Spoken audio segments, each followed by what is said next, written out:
But the essence is, does this help in terms of making your business better, quicker, cheaper and smarter?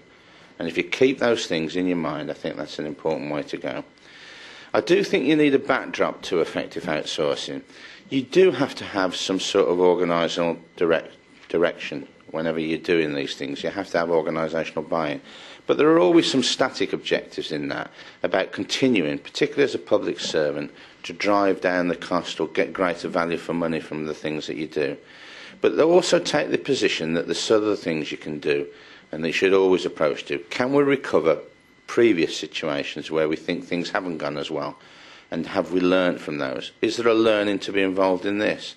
Because the private sector do change, and the whole approach is the law changes, things change, so there. And make sure that you skill up during the process.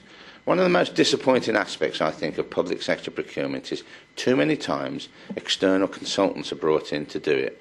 And then, quite rightly, when they finish the procurement, they wander off. And you're left with a contract, with a set of suppliers, and no real in-depth knowledge of how to manage those. I think the success of outsourcing is not in the contract. It's in the post-management of the award. You need to build in for that future management there, so that within any outsourcing arrangements that you have, or I would probably prefer to call it right sourcing, because you've got to look at a variety of options. Have you got the metrics in there to measure the effectiveness of what you've done? Do you have levers to sort of drive and steer the thing? Is there continuous improvement? Okay, one of the big lessons we learn taking PC desktops is we might negotiate a fantastic deal, which on paper at the time looks splendid, but 5 years down the line you're paying 50% more than anybody else for PCs. So just think about things like that.